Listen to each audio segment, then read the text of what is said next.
아멘. 날씨가 정말 추워진 것 같습니다. 날씨에 우리 마음까지 혹시 추워지지 않았나 걱정이 좀 되는데, 우리 좌우에 계신 우리 성도님들의 이 환한 얼굴을 바라보며 이렇게 함께 고백하겠습니다. 우리 권사님 덕분에, 장로님 덕분에, 우리 성도님 덕분에 내 마음이 따뜻해졌습니다. 좌우에 다 인사해 주시기 바랍니다. 오늘은 삶의 예수님의 우선순위라는 제목으로 말씀을 함께 나누도록 하겠습니다. 우리가 살아가면서 삶의 우선순위가 누구에게나 눈에 보이듯 보여지면 참 좋을 텐데 그렇지가 않습니다. 나는 선택하고 싶지 않은데 사람들은 결혼, 취업, 가정, 일, 예배, 친구, 자녀 가운데 어느 것이 우선이냐라고 물어보고 그 가운데 빨리 선택을 하라라고 하죠. 우리의 상황은 계속해서 변합니다. 나도 나이를 먹어가며 나의 상황도 달라지지만 나이와 관계없이 주변의 새로운 일들이 계속 쏟아지는 가운데에서 우선순위를 잘 정한다는 것은 결코 쉬운 일이 아닙니다. 우리의 삶을 쭉 돌아보니까 이 우선순위를 간단하게 4가지 정도로 구별을 할 수가 있을 것 같습니다. 첫 번째는 중요하면서도 급한, 바로 우리의 필수 영역이라고 볼 수 있는 것입니다. 여러 일들 가운데 다른 일들이 아무리 새롭게 쏟아져도 그 가운데 가장 먼저 해야 하는 일이 아닐까 생각합니다. 기본적으로 크리스찬에게는 예배, 예수님, 믿음, 교회 공동체, 이러한 것들이 우리의 삶의 우선순위가 되어야겠죠. 그러한 기본 우선순위 외에 또 무엇이 있을까 생각을 해봤더니 이게 생각났습니다. 바로 치과입니다. 치과는 이가 아프다 싶으면 재빨리 가셔야 됩니다. 조금이라도 늦어지면 늦어지는 만큼 이도 아프고요, 돈도 많이 깨지게 되죠. 근데 무서워서 못 가게 되는 것 같습니다. 사실 저도 이 사랑니 하나가 썩어서 지금 가야 되는데 한 1년째 지금 못 가고 있습니다. 치과를 꼭 빨리 삶의 우선순위로 두시고 가서 이렇게 치료를 하시면 좋을 것 같습니다. 특히 우리 시니어분들은 치과를 포함한 모든 병원을 몸이 아프다 싶으면 가셔야 됩니다. 얼마 전에 어느 성도님이 아프셨는데 그 셀장분이 걱정하시더라고요. 병원 그렇게 가라고 해도 안 간다고, 그러다 병 키운다고 이렇게 막 걱정을 하시는 거예요. 병이 우리가 빨리 병원을 재빨리 가서 고치지 않으면 더 악화되는 경우가 많으니까 특별히 우리 시니어분들은 몸이 아프신 그 순간 재빨리 병원에 가시기 바랍니다. 두 번째는 중요한데 급하지 않은 영역입니다. 아까는 중요하면서도 급한 영역이었다면 이거는 중요하긴 중요한데 급하지 않아요. 이런 일들은 리더십 영역이라고 볼 수 있습니다. 우리가 다양한 일들 가운데 얼마나 중요한지를 잘 기억해두고 가장 필요하고 적절한 때에 그 일을 잊지 않고 행하는 것입니다. 저도 교회에서 사역을 하다 보면 다양한 일들 가운데 일이 많으면 하나하나를 다 적어놓습니다. 그리고 급하고 중요한 것부터 하고요, 중요한데 급하지 않은 건 꼭 별표를 해놓고 이게 잘 이루어졌나 이루어지지 않았나를 중간중간 늘 체크를 하고는 합니다. 세 번째로는 중요하지 않은데 급한 영역입니다. 중요한 일이 아니에요. 근데 급해서 마치 중요한 것처럼 보이는 이것은 속임수 영역이라고 볼 수 있습니다.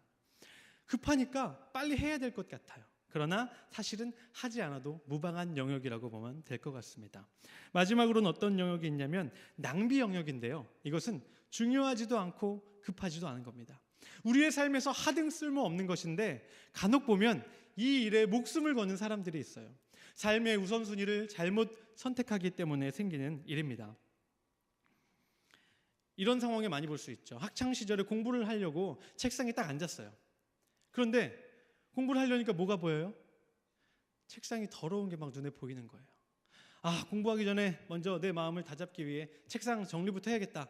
막 책상 정리를 막 1시간씩 하고 있어요. 그걸 보는 엄마 아빠의 마음이 어떻습니까? 이 쓸데없는 걸 왜 지금 하는 거야 하면서 등짝이라도 한 대 때려주고 싶은 게 아마 부모님의 마음이 아닐까 생각합니다. 우선순위의 문제입니다. 무엇이 중요하고 무엇이 급한지를 잘 선택해서 그 가운데 우선해야 하는 게 우리에겐 분명히 있는데, 그 가운데에서도 오늘은 우리가 크리스찬으로서 예수님께서 우리에게 우선순위로 주신 것들이 있습니다. 말씀 가운데 그것을 함께 나누어 보도록 하겠습니다. 첫 번째는 우리의 예배와 관련된 부분에서의 우선순위입니다. 예수님은 이렇게 예배에 있어서 말씀하십니다. 먼저 가서 형제와 화목하라. 우리 좌우에 계신 분들께 고백하겠습니다. 먼저 가서 형제와 화목하라. 우리 오늘 읽은 본문인데요, 5장 마태복음 5장 23절 24절을 다시 한번 합독해 보도록 하겠습니다. 그러므로 예물을 제단에 드리려다가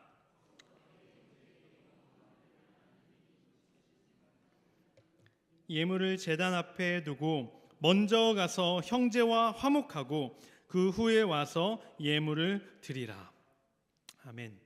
예배자에게 있어서 예배보다 사실 중요한 것은 없다라고 우리는 이야기합니다. 근데 오늘 예수님께서는 아주 놀라운 말씀을 주십니다.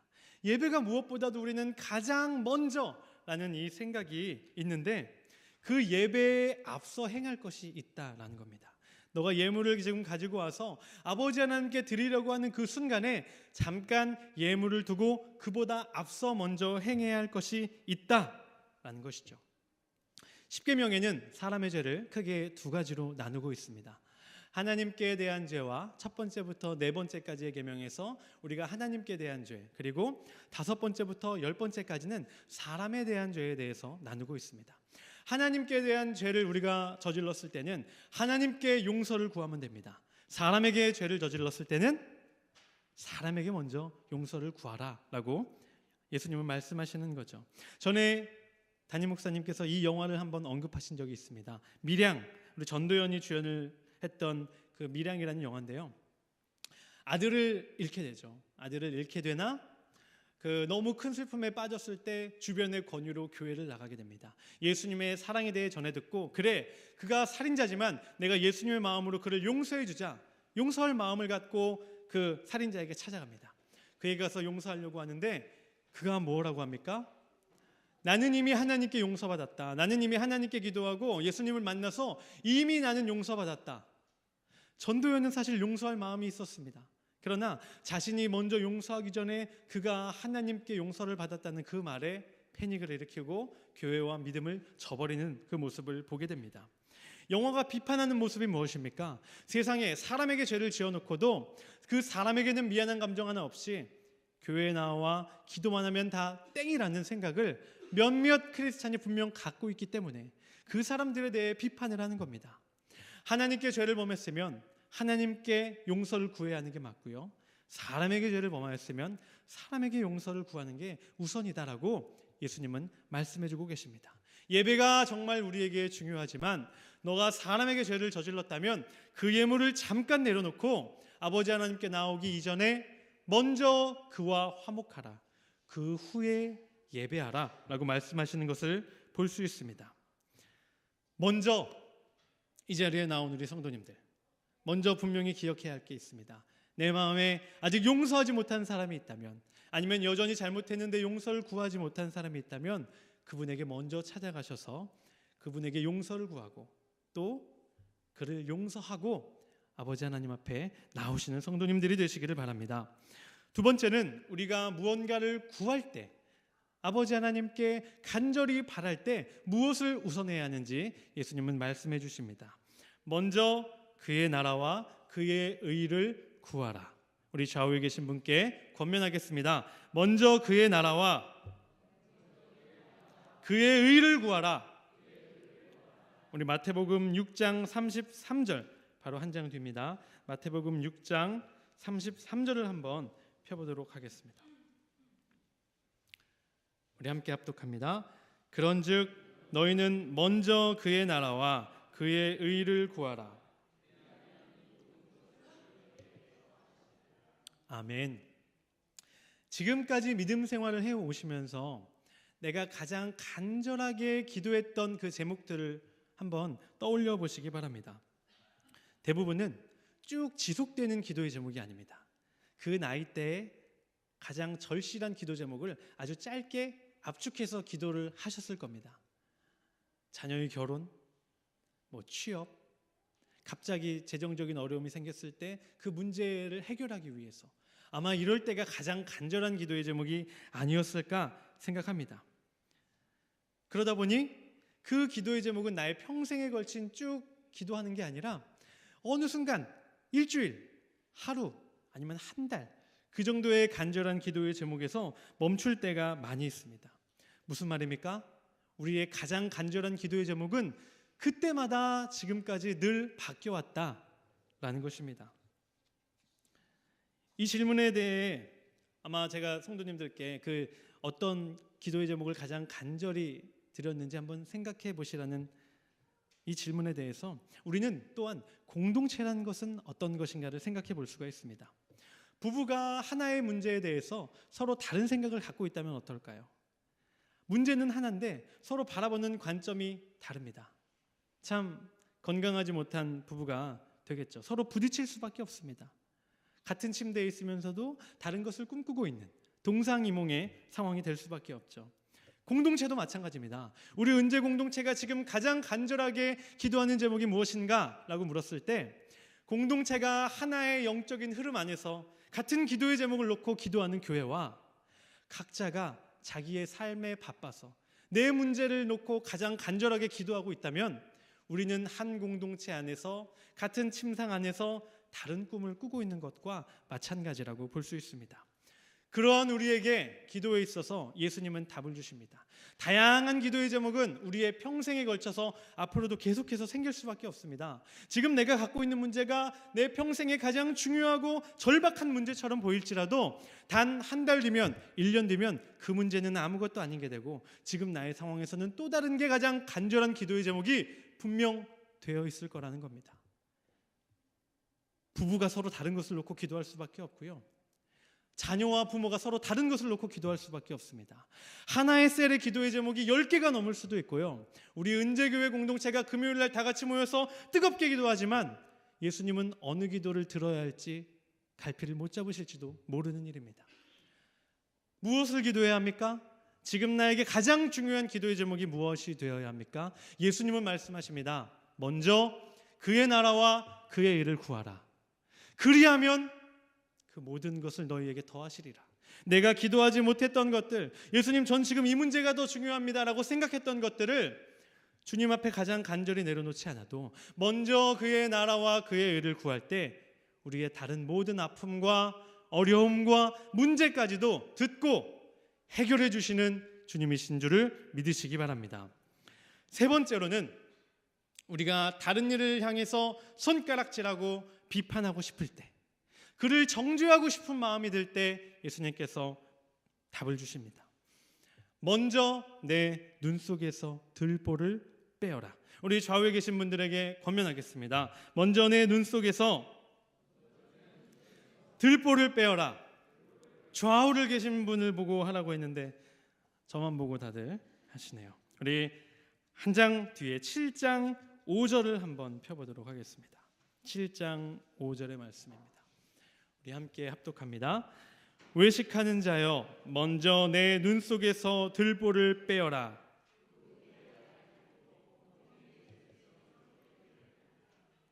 아멘. 개그맨 신동엽 씨가 얼마 전은 아니고 몇 달 된 것 같습니다. 방송에 나와서 이런 이야기를 한 적이 있습니다. 자기는 남의 뒷담화를 절대 하지 않는다. 만약에 누가 A라는 사람이 내 뒷담화를 했고 B라는 사람이 그걸 듣고 B가 쪼르르 나에게 달려와서 야 A가 그러는데 동엽아 너 이러이러하다고 얘기했어. 그러면은 신동엽 씨는 A라는 사람을 안 볼 뿐더러 그 이야기를 전한 B라는 사람도 안 본다. 그만큼 뒷담화에 대해서 굉장히 안 좋게 생각하는 것을 볼 수가 있었습니다. 또 제가 예전에 섬기던 교회에서 부목사님이 두 분이 계셨거든요. 담임 목사님이 굉장히 엄하셨습니다. 그래서 조회 시간마다 두 분의 부목사님을 정말 무섭게 질책하셨습니다.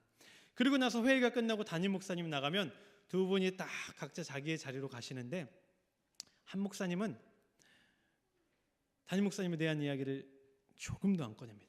근데 또 한 분의 부목사님은 당시 수련 전도사였던 저를 막 부르셔가지고 담임 목사님 이야기를 한참을 하시는 거예요.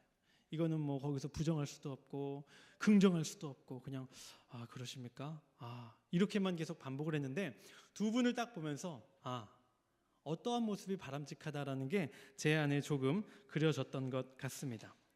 뒤에서 다른 사람 이야기 해본 적 있으신가요? 잘 없으시죠? 우리 은조교회 성도님들은 잘 안 하시는 것 같습니다. 근데 전 해봤거든요.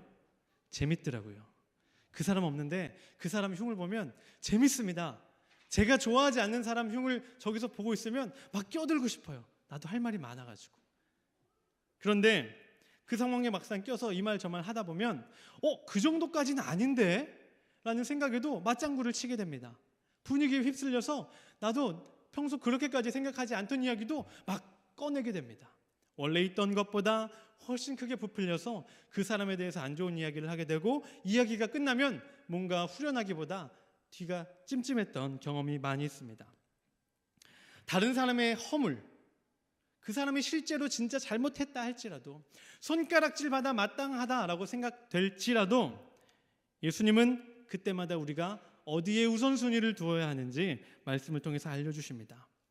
너가 그 사람을 질책하고 비판하고 판단하고 정죄하고 싶다면 좋다. 그 전에 먼저 네 눈 속에서 들보를 빼어라 라고 주님은 말씀하십니다.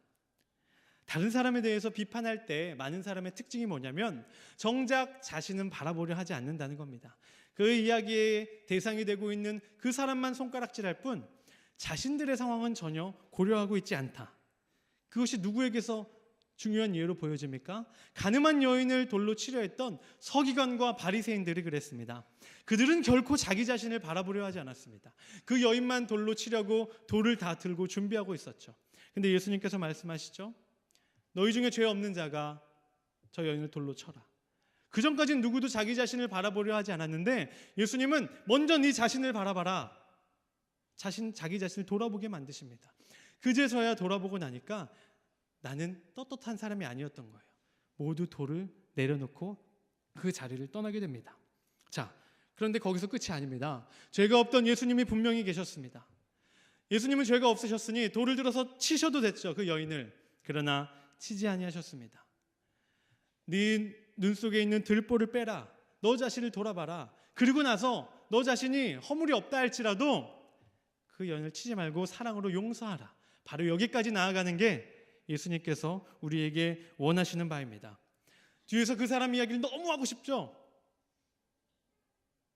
안 해도 사실 되는 겁니다. 아니, 안 하는 게 맞는 겁니다.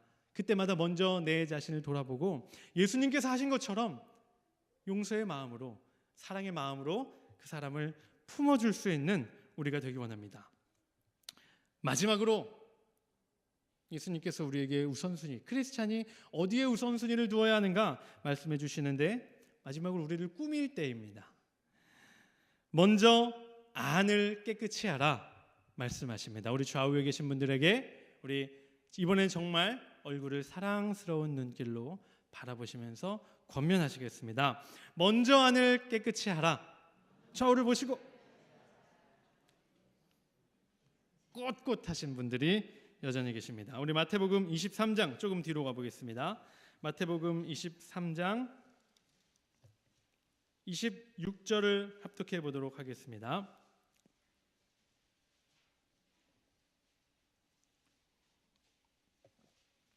시작. 눈먼 바리새인이여, 너는 먼저 안을 깨끗이 하라. 그리하면 겉도 깨끗하리라. 아멘. 언제부턴가 고등학생들이 화장을 하기 시작하더라고요. 저희 때는 뭐 전혀 상상할 수 없었는데 시간이 지나고 나니까 고등학교 막 여자애들이 화장하고 입술을 뭘 바르고 눈에 막 검게 칠하고, 조금 지나니까 중학생들이 하더라고요. 중학생들이 다 화장을 하고, 요즘은 초등학생도 한다는 걸 아십니까? 목사님 제 딸입니다. 뭐 이렇게 생각하는 분들이 계실지도 모르겠습니다. 그만큼 막 자기 자신을 이쁘게, 겉모습을 이쁘게 꾸미려는 게 요즘의 시대입니다. 그러나 조금 지나서 보면 어떻습니까? 그 겉모습을 그렇게 막 꾸민 것보다 내면이 이쁜 아이가 정말 사랑스럽지 않나요? 제가 우리 은재교회에서 되게 좋아하는 아이 중에 한 명이 은미입니다. 이 자리에 없어서 아쉬운데 화장 하나 안 하지만 그렇게 이뻐 보일 수가 없습니다. 그 안이 이쁘니까, 물론 겉모습도 이쁘죠. 훌륭합니다. 사모님을 닮아서. 그러나 그 화장을 해서 이쁜 게 아니라 내면이 이쁘니까 그것도 아름다워지는 것을 보게 됩니다. 아이들에게만 적용되나요? 어린 아이들에게만 적용되나요? 그렇지 않습니다. 어른에게도 마찬가지입니다. 많은 우리 은재교회 성도님들이 말씀하십니다. 신앙주 목사님 참 멋지다, 이런 얘기들을 많이들 하신다고 들었습니다. 뭐 최고다, 신앙주 목사님 최고다. 사실 설교 시간마다 제가 성도님들을 세뇌하고 있습니다. 그런 말은 실제로는 안 나오지만 모른 척 그런가 보다 하고 넘어가 주시면 됩니다. 근데 이제 그분들 말고 저를 잘 아시는 분들은 이렇게 말씀하십니다. 야, 겉모습이 최고가 아니야. 신앙주 목사님은 아니도 최고야. 모른 척 세뇌 당해 주시면 됩니다. 겉으로 아무리 화려하게 꾸민들 그 안이 별 볼 일 없으면 어떻게 됩니까? 잠깐 우리의 관심과 시선을 잡아들 수는 있지만 시간이 지나면 어느새 우리는 그 사람을 멀리하고 있는 것을 바라보게 됩니다. 처음 볼 때는 겉모습이 너무 화려해서 야, 저 사람 자꾸 눈길 간다 하지만 몇 마디 이야기 나눠봤을 때 이 사람의 안에 예수님이 없고 깨끗함과 진실함과 온전함이 없으면 잠깐은 관심이 가지만 이내 우리는 우리의 관심을 다른 데로 돌리게 됩니다. 이상한데 나 정도면 괜찮은데 왜 내 주위엔 사람이 없지 생각하는 분들은 한번 반성해 보시기 바랍니다. 우리에게 예수님은 말씀하십니다. 마태복음 우리가 읽은 23장 26절에서 먼저 안을 깨끗이 하라, 그리하면 겉도 깨끗해지리라 말씀하십니다. 무덤의 겉을 깨끗하게 칠하면 어떻게 됩니까? 무덤이 보기 좋을 수는 있겠죠. 근데 그 무덤 안에 있는 시체가, 뼈가, 유골이 달라지나요? 무덤을 아무리 아름답게 해봤자 그 안에 시체는, 뼈는 변하지 않습니다. 그런데 당시에 서기관과 바리새인들의 모습이 그랬다는 겁니다. 외식하는 그들의 모습이 꼭 회칠한 무덤 같았다고 예수님은 말씀하십니다. 너희들이 보이는 위선이 그와 같다. 겉으로는 번지르르하나 속은 썩은 것이 가득하다. 아무리 겉모습으로 깨끗한 척, 대단한 척 할지라도 너희 안에 있는 것들은 이미 썩어 문드러져 있다고 예수님이 그들에게 말씀하시는 것을 볼 수 있습니다.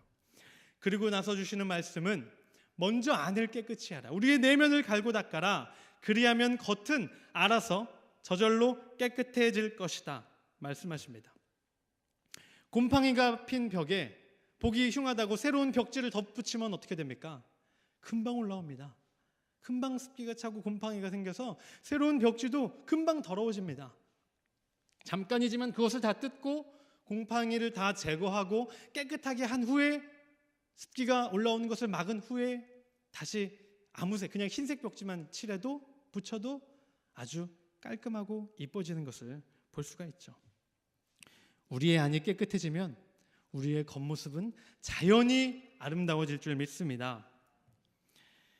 우리에게 삶의 순간순간마다 벌어지는 일들이 아무리 많고 어렵고 갑작스럽고 우리를 혼란하게 할지라도 결코 두려워하지 않는 성도님들이 되시기를 바랍니다. 왜냐? 예수님은 우리가 살면서 크리스찬으로서 무엇이 중요한지를 이미 알려주셨습니다. 우리에게 알려주신 바대로 우리의 삶의 우선순위를 결정하기만 하면 됩니다. 바로 그때 세상의 것은 순위를 뒤로 미룰지라도, 지금 당장은 손해보는 것 같을지라도 분명하게 주님이 주시는 승리와 평안이 우리 성도님들의 삶에 가득하기를 주님의 이름으로 축원합니다. 우리 함께 먼저 그의 나라와 그의 일을 구하라 찬양하시고 우리 한 마음으로 기도하도록 하겠습니다.